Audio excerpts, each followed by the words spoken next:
সমবেত প্রাণপ্রিয় তৌহিদি জনতা, বিভিন্ন স্তরের ধর্মপ্রাণ মুসলমান ভাই ও বন্ধুগণ, ছাত্র বন্ধুগণ এবং প্রিয় এলাকাবাসী, আল্লাহ পাক রব্বুল আলামিনের শুকরিয়া আদায় করি। আল্লাহর দ্বীনের কথা বলার অপরাধে, আল্লাহর দ্বীনের বিজয়ের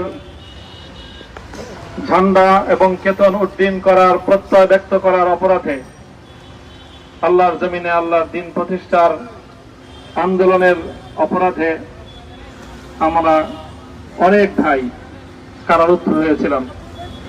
পর্যায়ক্রমে সকলেই আলহামদুলিল্লাহ জিন্দানখানার লৌহ প্রাচীর ভেদ করে মুক্ত জীবনে ফিরে এসেছেন।